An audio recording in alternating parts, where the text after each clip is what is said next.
Bismillahirrahmanirrahim. Assalamualaikum warahmatullahi wabarakatuh. Alhamdulillahirabbil alamin. Wal 'aqibatu lil muttaqin. Wala 'udwana illa 'alal zalimin. Allahumma shalli wa sallim ala sayyidina Muhammadin sayyidil anbiya'i wal mursalin wa ala alihi wa ashabihi ajma'in, amma ba'd. Segenap puji beserta syukur kita persembahkan kehadirat Allah Subhanahu wa taala. Alhamdulillah, pada malam yang berbahagia ini kita masih diberi kesehatan, masih diberikan kesempatan untuk kita beriktikaf di rumah Allah sembari kita menunggu masuknya waktu salat Isya. Semoga duduk ini bermakna sebagai majlis ilmu dan kita selalu berada dalam janji Rasulullah. Siapa saja yang berhimpun dan berkumpul dalam majlis ilmu, Allah berikan ketenangan jiwa kita, Allah berikan kehidupan kita penuh kasih sayang. Para malaikat selalu untuk mendoakan dan melindungi kita. Sangat bangga dan Allah sangat menyanjung kepada hambanya yang selalu mau duduk dalam majlis ilmu itu dan mempersaksikan kepada para hambanya dalam bentuk para malaikat yang ada di sisinya. Tuku-tuku kaum muslimin sidang jamaah maghrib yang dimuliakan Allah. Malam ini mari kita ulang kaji sesuatu yang seringkali salah pada penempatan dan keyakinan yang kita ikuti berkaitan dengan masalah pernikahan, di mana pernikahan itu kita tahu bahwa 5 rukunnya. Di antaranya harus adanya calon suami, adanya calon isteri, adanya 2 orang saksi, ada wali, ada sirat atau ijab kabul antara wali dengan calon suami. Di antara 5 yang ada di dalam rukun nikah, sering kita kadang-kadang terlupakan berkaitan dengan satu saja, yaitu dalam pernikahan tersebut wali disyaratkan yang pertama ia adalah baligh, yang kedua ia berakal, dan yang ketiga ia merdeka. Yang keempat, wali, bila wali itu wali nasab, artinya yang menjadi wali daripada saudara yang ada hubungan darah, maka syarat lagi ia adalah adil. Adil dalam persyaratan wali dalam mazhab kita tidak adil dalam ketentuan 2 orang saksi. Syaratnya saja saat ia melangsungkan akad nikah, wali tersebut tidak fasik walaupun dia bukan adil. Saat ia laksanakan akad nikah, wali tersebut tidak fasik saja. Kalau demikian, ini akan kita lihat nanti lebih jauh. Yang pertama yang perlu kita ingat berkaitan dengan wali ini, siapa sebenarnya bagi seorang perempuan. Karena di dalam agama kita kawin harus dilaksanakan. Akad nikah sunnatullah. Akad nikah dengan siapapun dan bagaimana kedudukan daripada seseorang itu harus dilangsungkan apabila dia sebagai seorang muslim. Apabila dia mampu, dia ada kemauan dan semangat ingin untuk berkumpul dengan lawan jenis, menutup pintu nafsu. Nafsu itu bila disalurkan dengan jalan yang betul, maka sudah terpelihara setengah daripada agama ini bagi dia, kata Rasulullah. Wali itu yang pertama adalah dari rombongan atau dari nasnya sendiri, orang yang ada pada keluarganya. Bila dalam keluarganya tidak ada, bila ia itu mantan daripada budak, maka menjadi wali orang yang memerdekakannya. Itu barangkali tidak ada lagi sekarang. Kalau itu juga wali yang kedua adalah qadhi atau hakim. Dan wali yang ketiga hakam atau orang yang disepakati suami dan isteri untuk dijadikan sebagai wali. Ya, itu dalam ketentuan syariat kita. Wali nasab di awal berlalu secara tertib. Bila syarat tadi terpenuhi, adalah ayah kandungnya, bukan ayah tiri, bukan ayah karena adat, ayah yang diperayah. Ayah yang diperayah menung maksud tuan, karena udah jadi kecelakaan di tengah jalan akibat zina, ia sudah mengandung, tutup malai, bedah penikah dengan tidak urinong yang ka mengandung atau yang karet manikam dengan ken urang ken baik sampai anaknya hana itu ho keniah je. Jadi ngamu ho keniah perkahwin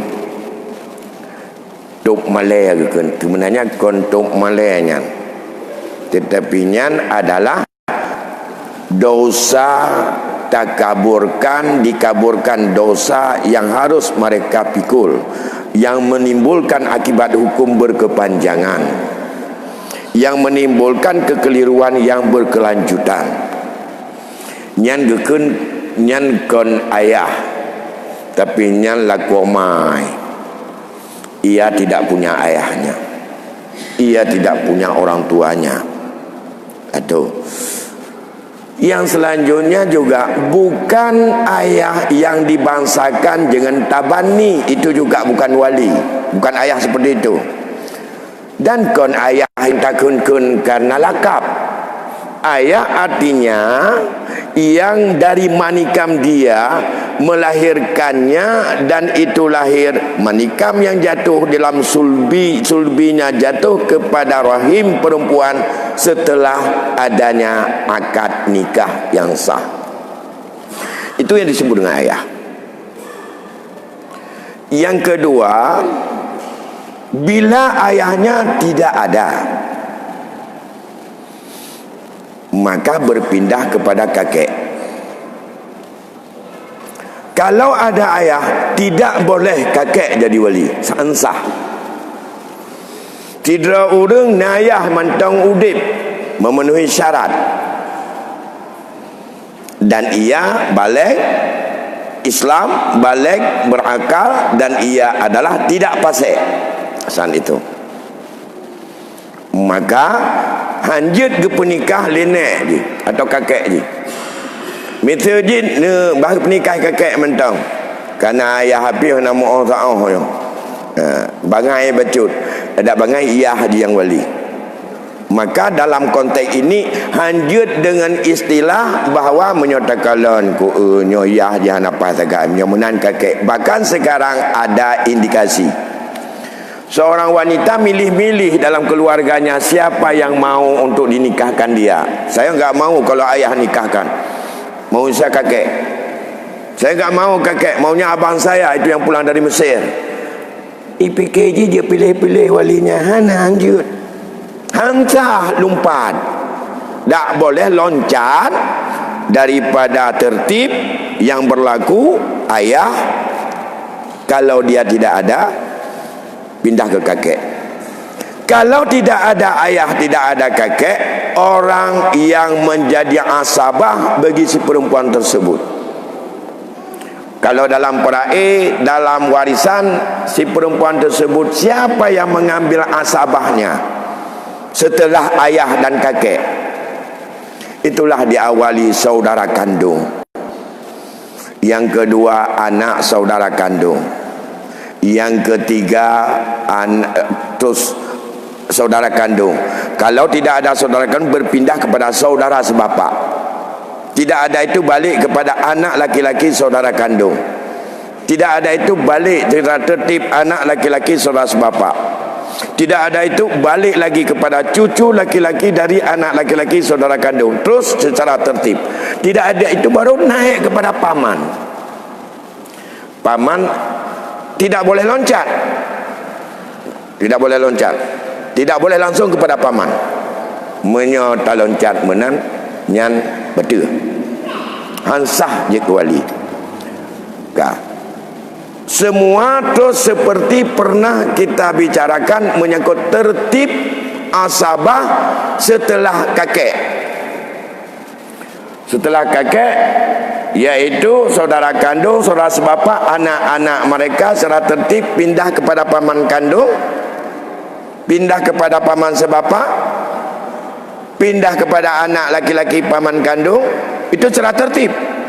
Pindah kepada anak laki-laki saudara paman sebapak. Habis itu pindah kepada paman dari ayahnya, saudara daripada kakeknya yang sekandung. Enggak, itu pindah kepada saudara kakeknya yang sebapak. Kemudian anak-anak dia.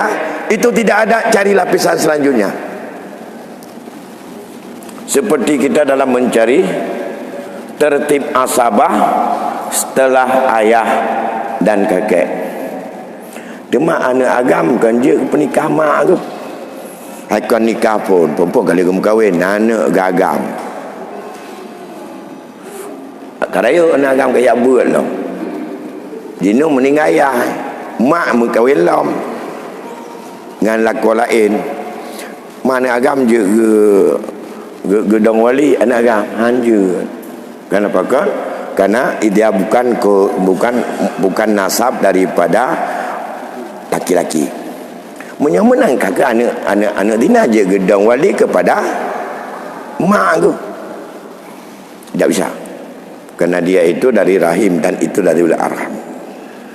Ya, yang kedua hanjur anak agam ke nikah adik yang setelah tidak ada ayah dan kakek berpindah pada saudara kandung.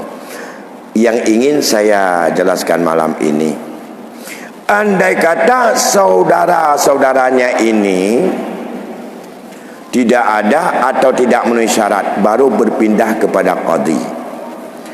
Yang sebab bisa berpindah kepada qadhi ada 5 sebab. Yang je penikah le kuaket, ini tidak masuk bab wakilah ya. Kalau wakilah lain lagi cerita nanti. Yang boleh kuaket dan tahkim diri ke kuaket oleh seorang wanita ada 5 sebab.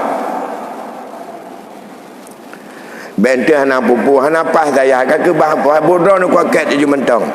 Tidak semudah itu hukum. Ya, dia tambah anak bertiap tanggungjawab dengan anak betul tak berkahwin. Nanti kita bicarakan berkaitan dengan syarat untuk tidak pasek. Menyagaknya hana kita mayang bukan pasek. Kiban cara supaya baik pasek. Ya, kecuali orang memang betul-betul hang getung le Islam baru memang bukan pasek. Karena kalau dia mau bertobat itu sudah dianggap dia tidak pasek lagi orang tobat walaupun belum adil. Ada 5 syarat. Baru boleh itu dialihkan kepada hakim sebagai wali nikah. Kalau tidak boleh berpindah dari urutan tadi dalam keluarga. Yang pertama, tidak ada wali nasab sama sekali. Memang hana dapat pupura tetap cik Mekah repang hana wali nasab. Siapa? Di antaranya anak zina. Anak zina dibangsakan kepada ibunya dan ia putus hubungan berkaitan dengan nasab laki-laki. Kalau tidak ada nasab laki-laki, ayah tidak ada, kakek tidak ada, saudara kandung, saudara sebapak enggak ada. Orang enggak ada bapak, kok ada saudara sebapak? Paman kandung, paman sebapak enggak ada dengan dia. Karena memang dasar orang enggak ada pihak bapak, yang ada hanya mama. Maka anak zina sama sekali tidak ada wali nasab atau wali daripada kerabat. Tidak ada.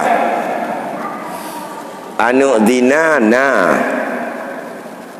tapi apakah sekarang wali nasab ada dalam pernikahan? Ini tolong hati-hati bagi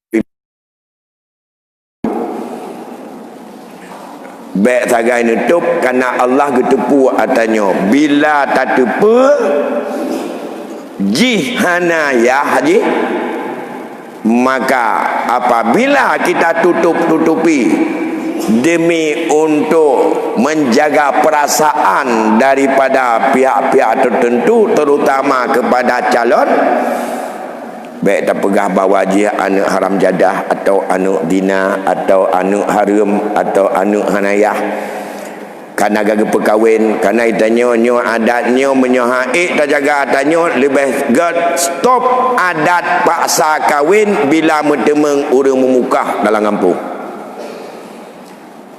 Bila kita tidak sanggup untuk mencatat secara administrasi, apabila ada kejadian orang yang melakukan zina dalam kampung, adat putuh puplung umulasah penikah, nyo menyoek penikah mentang, ingat mereka nanti satu saat harus dalam catatan anak yang lahir pertama dia itu perlu untuk diteliti.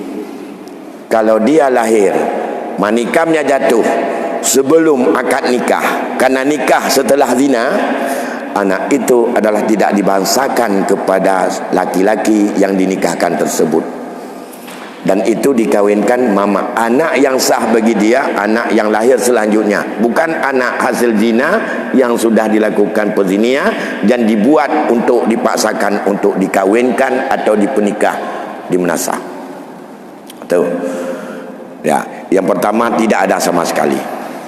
Atau memang ada seseorang perempuan sudah meninggal semuanya dan tidak ada memang dicari daripada keturunan seperti tertib yang tadi, enggak ada. Udah, maka yang menjadi wali adalah hakim atau qadi. Qadi dalam konteks ini ya kuaket. Ya, kuaket. Perempuan datang tahkim diri, saya memberikan kekuasaan kepada Pak Hakim untuk menikahkan saya dengan si Fulan. Nah, jadi kalau atas keinginan dia, maka hakim harus untuk melaksanakan tugasnya. Sabar. Ada 4 lagi. Yang kedua, wali nasab mulai daripada tertib tadi, secara tertib mulai ayah tidak ada, kakek tidak ada, abang ada. Nah, tapi wali tersebut misalnya abangnya ada tok satu abang kandungnya, abang Saboyana di kampung, abang kandungnya tidak ada di kampung, ada di Amerika sana misalnya, atau ada di Malaya sana. Abangnya jauh, musafah kasar, jauh, dan ia tidak punya kemampuan untuk pulang menikahkan dia, dan tidak bisa untuk menitipkan pesan atau memberi wakilah kepada siapa saja. Yang nak di kampung tau, ada abang taboyah lain, tapi abang kandung di hanai kampung, na urang udip mupat di Malaya, dan juga bawah nyan sawali. yang dia ke wali hakim, kan abang terboyah.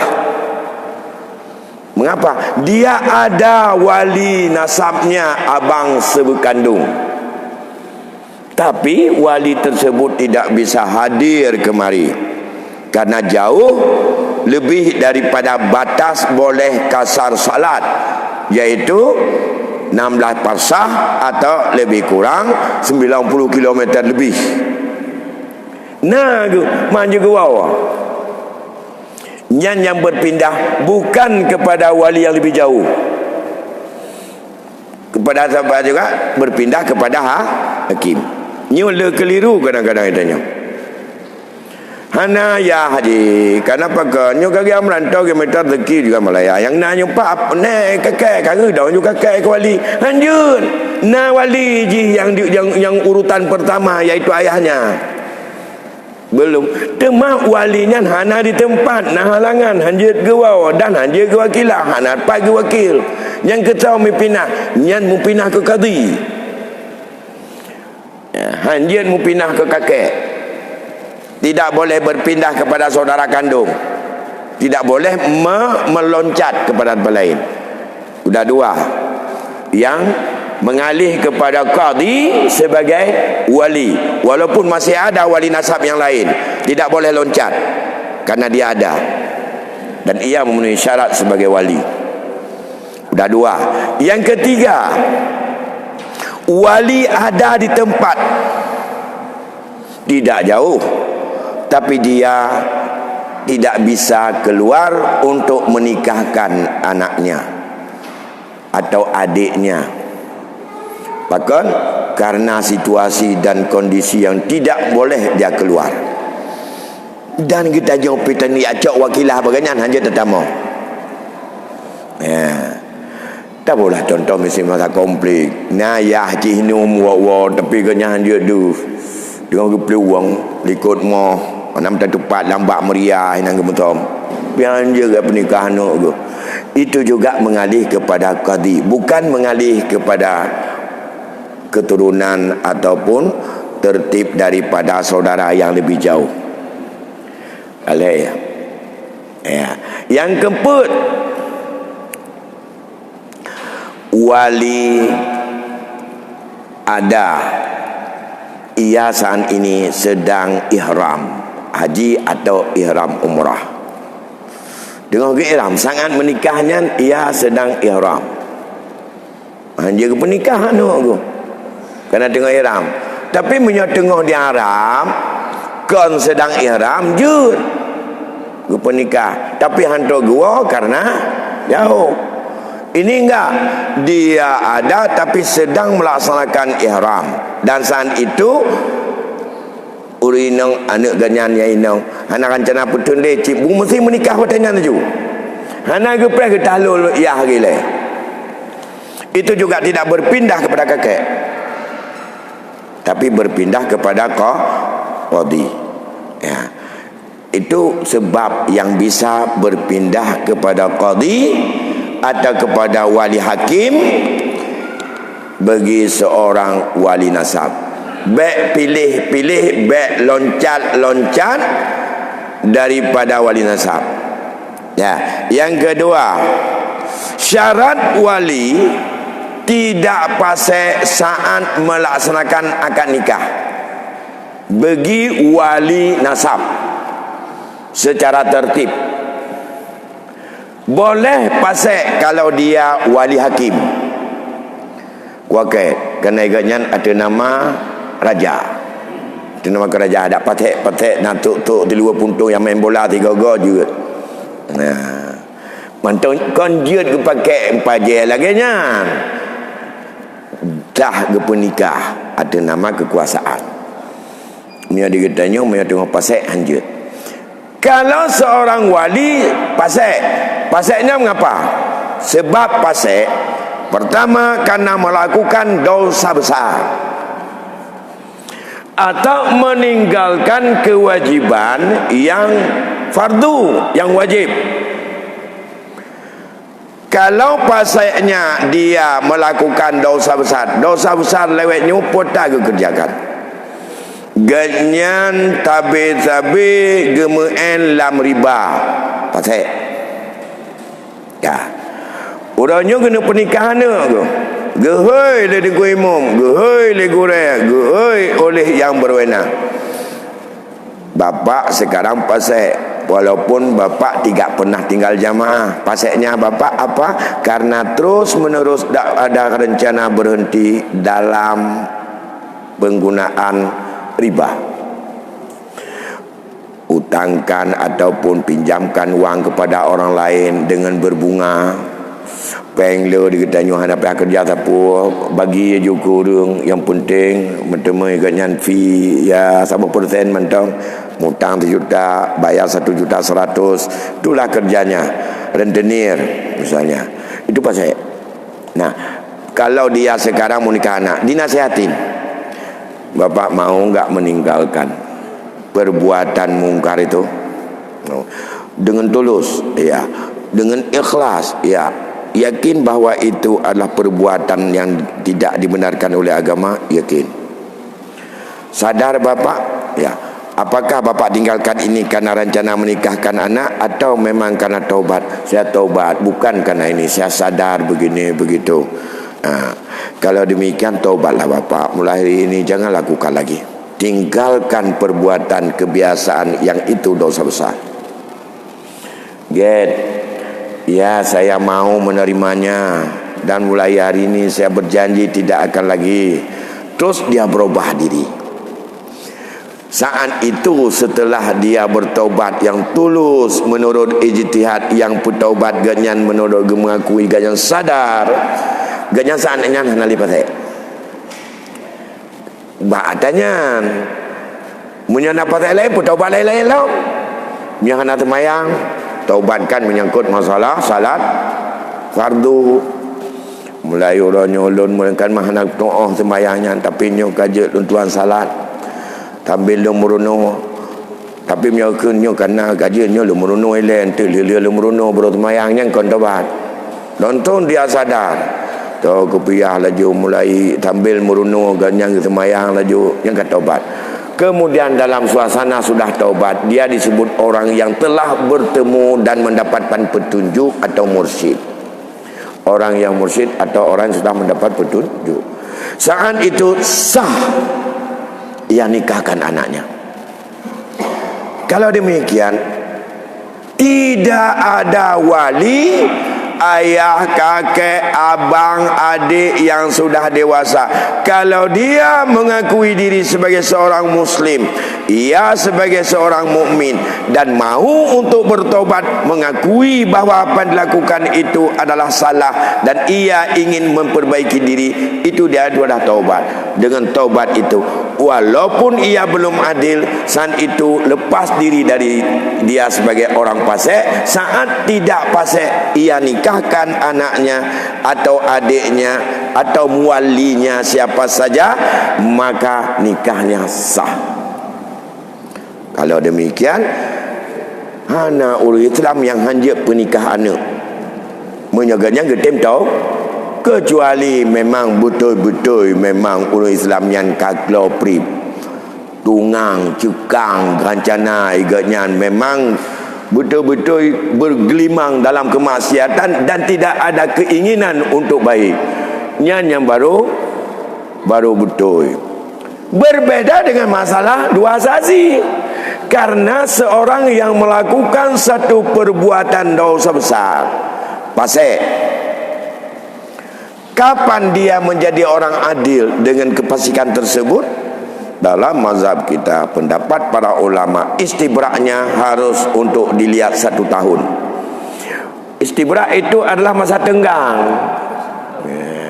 Misalnya sengaja tidak salat subuh 1 kali, sengaja kita terbangun, bukan uzur. Cik berod kaibang tubuh, ai kuat mayang tubuh orangnya. Mutiga kan dia anak kuat tubuh, tak jangan kuat mayang. Kalau gaji bang, nak mayang cik. Padahal waktu itu dia terbangun, dia sadar bahawa itu kewajiban salat, tapi tidak salat. Ia pasal karena meninggalkan kewajiban yang wajib dengan sengaja. Nah, kalau demikian ceramah dan nasihat panjang-panjang, sadar dia, kalau begitu besar pahala dosa tinggalkan salat, aku menyesal meninggalkan salat subuh sengaja tadi pagi, nyuhan kuku balik begini begitu segala macam. Sadar. Setelah sadar, ia sudah bertaubat. Nah, dengan syarat-syarat taubatnya yang panjang itu dalam bab taubat, ia sadar dan tidak akan meninggalkan lagi. Tapi apakah dia sudah adil? Gara-gara tidak salat subuh sekali menjadi fasik? Belum adil. Kapan adilnya?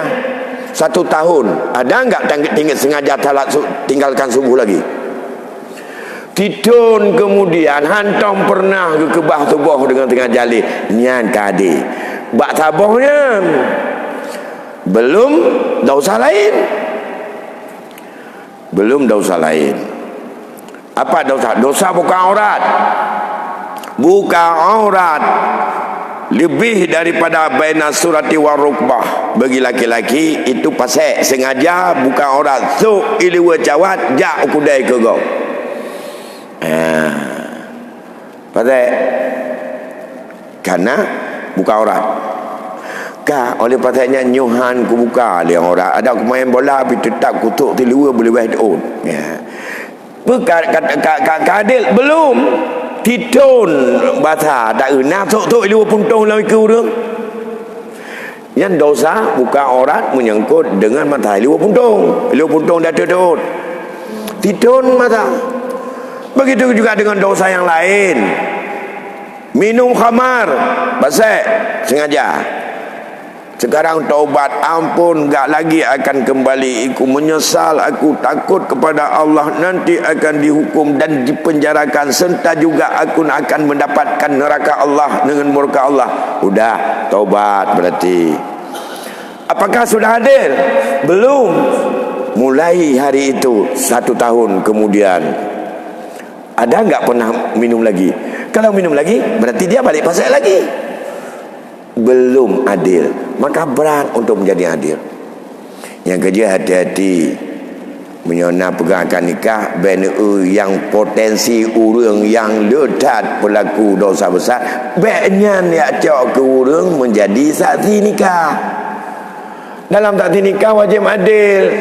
Yang hendak tak lebut mentau yang tahan-tahan, yang hendak ledat amanah, kerana amanah menyimpan khianat amanah hantu kita nyo kaji kepada yang nak pula-pula pisang mentai kampung, pulau ubi, pulai pisang ganya teh bunga meba empres copeng pisang wa rumah blongkom tempat tumpuk ke urinal dia nyancok cangkoi jak ugli nak tak le pegah abah nak 20 je mbak kafe nya mungkin lebih besar nilai keadilan orangnya ketimbang yang mempunakan yang mujuham dah.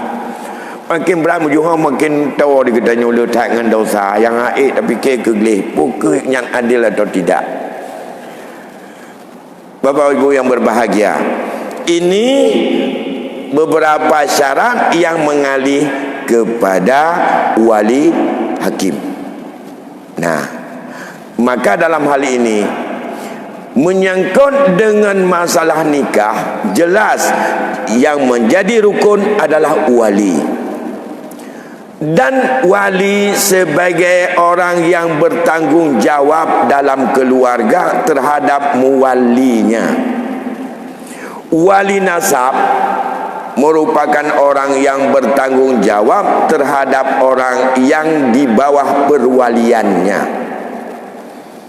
Kalau demikian, bila dihubungkan dengan masalah warisan atau faraid, walilah yang menjadi sebagai orang yang wajib memberikan, mengarahkan, membimbing dan menganjurkan muwalinya agar melaksanakan perintah Allah bagaimana untuk menyerahkan harta bila orang telah meninggal dunia harus sampai kepada yang berhak menerimanya.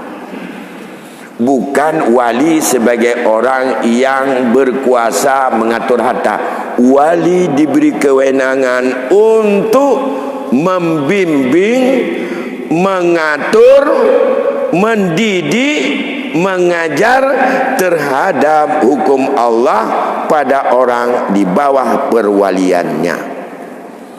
Kalau demikian, beliau tanya, orangnya bila ahli waris tidak sadar, ahli waris tidak mau membagi-bagikan pusaka daripada peninggalan mewaris atau si ahli waris yang meninggal dunia, siapa yang paling di depan berdosa?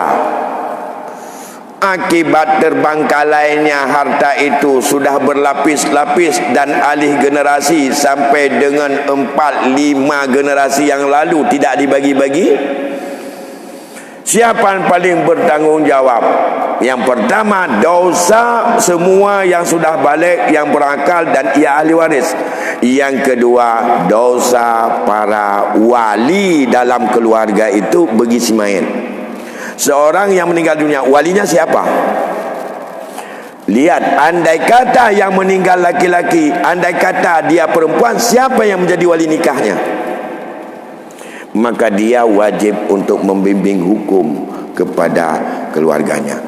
Seorang yang meninggal dunia, ayahnya tidak ada, kakeknya tidak ada lagi, mamaknya masih ada, abang kandungnya masih ada, ia punya anak laki-laki, ia punya anak perempuan, ia punya suami. Sekarang adiknya yang perempuan itu meninggal dunia, yang sangat ngotot untuk mengendapkan daripada harta milik perempuan yang meninggal tentu saja anak dan isterinya atau anak dan suaminya. Itu siapa yang bertanggung jawab? Pertama, mereka yang sudah balik dan berakal sebagai ahli waris. Kalau mereka tidak, wali bertanggung jawab untuk membimbing, menganjurkan, mengarahkan daripada keluarga itu untuk berikan hak mereka masing-masing. Bukan dia mencari hak, memberikan hukum Allah. Kamu wahai mantan atau suami daripada almarhumah, kamu anak-anak dari almarhumah, kamu harus memberikan hak ini. Pelima hak. Sebagai suami, kamu ada 1/4 dalam harta orang isterimu. Gata anak-anak ubena mandum-mandum yang tahu li zakari mislu hadil unsayain. Mak gata ada 1/6. Mak almarhumah ada 1/6 hak dia. Jangan kamu pikir dia punya hak. Sekarang berikan hak dia, ambil hakmu, kasih hak anakmu. Setelah kamu dapatkan semuanya, maka lepaslah katanya hukum dengan Allah. Memang sebagai seorang wali, dia tidak punya hak, dia bukan ahli waris di situ. Karena mengapa? Karena ada ahli waris dari anak-anaknya itu yang menghabiskan seluruh harta. Tapi yang membimbing mereka, siapa yang punya berhak adalah wali itu sendiri. Ya, saya pikir sekarang berapa menit lagi? 5 menit. Ada waktu 5 menit lagi. Kalau ada yang ingin bertanya, kami persilakan sekedar satu pertanyaan.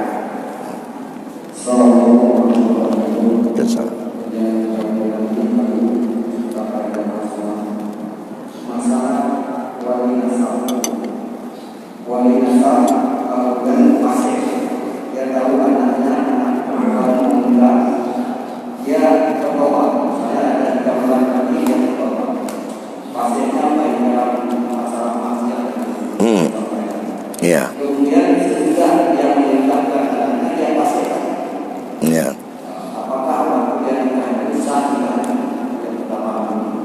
Kemudian yang kedua, wali nasab katakanlah dia tidak bisa zaman sekarang dalam teknologi tadi, dia meminta wanita kepada secara tertib, misalnya dari orang tua dia, kakek sendiri mengajukan, dia telepon dan minta itu dari wali masalah kakek sendiri berubah, apakah besar?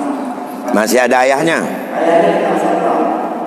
Ayahnya? Tidak sama tahu. Misalnya di Malaysia tidak ada, tapi dia punya api teknologi tadi, dia telepon orang tuanya kakek satu buat. Tapi dia menjadi walinya, kakak dari dia kakek Apakah Ustaz? Assalamualaikum warahmatullahi wabarakatuh. Waalaikumsalam warahmatullahi wabarakatuh. Yang pertama, seorang yang ia fasik kemudian bertaubat, saat sudah taubat daripada perbuatan fasiknya, saat itu saat ia menikahkan, saat itu tidak fasik lagi. Dia ke pernikahan ke 3 minggu kemudian buat salam menyabarakan belah lemboi nu kita belah lemboi lah menyabarakan tu kita baik jino je tetap kagen sampai alam orangnya analis sian yang kita salam. Apakah sah nikahnya? Sah, karena yang dituntut dalam akad saat dia nikah ia itu fasik atau tidak. Saat akad nikah, oh dia fasik. Saat akad nikah fasik akad. Kalau fasik akad, nikahnya tidak sah. Oh tidak, saat akad nikah dia enggak fasik. Kemudian 2 hari kemudian begitu dia pesta kabut salam, itu fasiknya datang kemudian lagi, tapi saat akad nikahnya fasik, nikahnya sudah sah. Karena tu sah melaganya. Untuk pertepat hukum mana tu sah. Cuma orang yang mana ia mana yang terserah haji dengan Allah. Itu anak ia mutuji bati ganyan taubat berkan yang penting untuk je pernikahan anak sagai. Yang terserah ni ganyan. Tanya tahu hukum yang lain, hanya tahu hukum batin ganyan diterima taubat atau tidak, itu bainahu wa bainallah. Tahu hukum yang lain ganyan orangnya ka taubat. Kalau demikian dia saat ini bukan orang fasik, dia sudah mendapat petunjuk. Maka saat sudah mendapat petunjuk, maka ada pendapat saat ini dia sadar, mengaku tidak mengaku lagi, walaupun ia tidak diberikan rentang waktu 3 atau 7 hari, sudah sah dia nikahkan. Setelah itu besoknya kembali fasik, nikah tidak batal. Karena saat dinikah dia tidak fasik, walaupun hari ini fasik lagi. Yang taat fasik yang pernikah lainnya entah. Taubat lah, dia taubat dia pernikah dia fasik lah. Yang terserah hak dia dalam bab taubat. Tapi akad nikah sah. Karena saat dia akad nikah itu dia tidak fasik. Satu.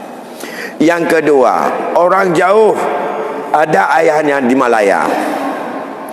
Dia pesan melalui SMS, tolong anak saya kakek nikahkan saja. Ya, nak pernikah tidak ralun, anak kemun, anak cuca no. Loh je gua. Nah, bila getanya kalian pada masalah wakilah atau taukil, itu pendapat yang boleh memberikan taukilah melalui handphone, maka atas jalan menyosah wakilah kepada kakek, maka kakek sah untuk menjadi wali. Tapi bukan kakek jadi wali, wakilah ayah kepada kakek. Kalau bab wakilah tidak mesti kepada kakek, Genggunawi juga sah wakilah. Tapi harus bertempat ilaih sah enggak hukum wakilah. Nanti akan kita lihat apakah bagaimana pendapat ulama wakilah melalui handphone atau telefon. Nah, kalau surat menyona gelafat itu hanya kewakilah dengan surat, karena hanya gelafat tulisan. Nah, nanti akan kita lihat bab taukil menyebab secara langsung hanjut mempinah kepada kakek. Tapi kalau dia pesan dan pesan itu adalah memenuhi syarat sebagai wakilah ayah kepada kakek, lantas sekarang kakek bukan atas nama pribadi, wakilah ayahnya kepada saya nikahkan kamu dengan si Fulan bin si Pulin dengan mahar sekian. Wakilah ayahnya kepada saya, benar sah ile wakilah menyahana sah wakilah hanjut, karena ganyan kon wali, yang wali tetap ayah yang Malaya. Menan tuan fikir mengingat wati Aisyah kaitan membakan kali lebih ke bacut lebih kurun tuan laki maaf, dan lain kali akan tersambung kembali. Assalamualaikum warahmatullahi wabarakatuh.